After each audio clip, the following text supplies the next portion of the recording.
తొల్లూరు పరిసర ప్రాంతాల్లో వివిధ కార్యక్రమాలు జరిగాయి. వివరాలు రాజధాని రిపోర్ట్లో.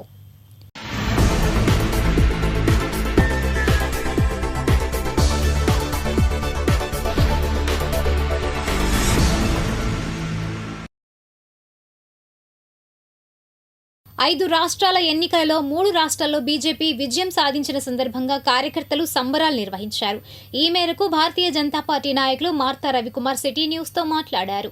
ఇంకా ఈ కార్యక్రమంలో తుళ్లూరు నేతలు నీరుకొండ లక్ష్మీనారాయణ, సరిపూడి సాంబశివరావు, కంతేటి బ్రహ్మయ్య, కొమ్మినేని సత్యనారాయణ, తాళ్ళూరి వీరయ్య, డాక్టర్ హేమసుందరం, జొన్నలగడ్డ వెంకటేశ్వరరావు, దండి కిషోర్, బిల్లా వెంకటేశ్వరరావు, సింహాద్రి శ్రీనివాస్ గౌడ్ తదితరులు పాల్గొన్నారు.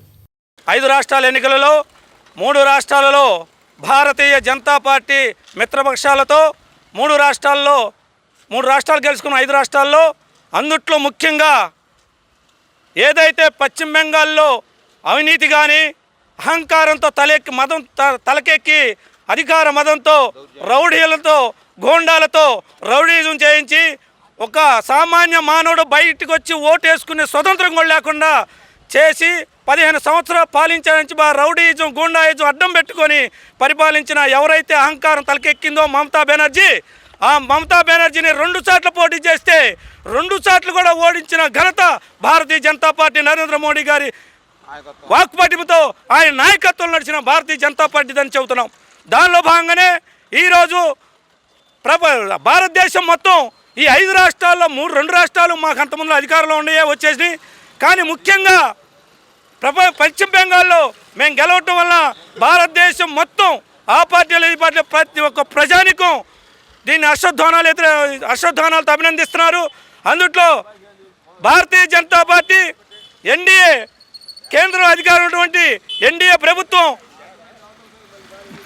భారతదేశం యొక్క రక్షణ వ్యవస్థలో కానీ హిందూ మత ఆచారాల్లో కానీ సనాతన ధర్మంలో కానీ వాటిని మొత్తం అందరికీ అన్ని మతాలను గౌరవించండి, అందరితో కలిసిమెలిసి ఉండండి అని చెప్పి ఒక సూక్తితో నరేంద్ర మోడీ గారు ఈరోజు ప్రజల్లో ఒక ఆత్మధైర్యాన్ని నింపి ప్రజల్లో ప్రతి ఒక్కళ్ళు ఇట్లా ఉండాలని చెప్పి చూపించిన ఏకైక వ్యక్తి మన భారత ప్రధాని నరేంద్ర మోడీ గారు.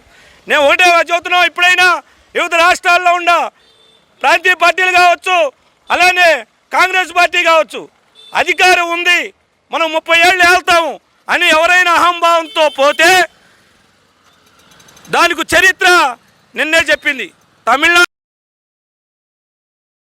2వ విడత ల్యాండ్ పూలింగ్ గ్రామమైన పెదపరిమిలో మంగళవారం సిఆర్జీ అధికారులు రైతులతో సమావేశం ఏర్పాటు చేశారు.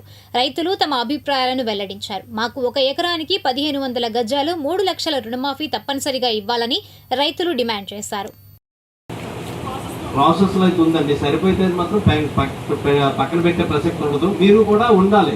కూలింగ్ కంప్లీట్ అయినట్టు కాదు, సర్వేకి వచ్చారు మీరు, మరి ఫార్మ్ 3, 4 ఇవ్వకుండా అవ్వదు. అది మీరు వచ్చారా ఫార్మ్ 3 ఇవ్వడం వచ్చి?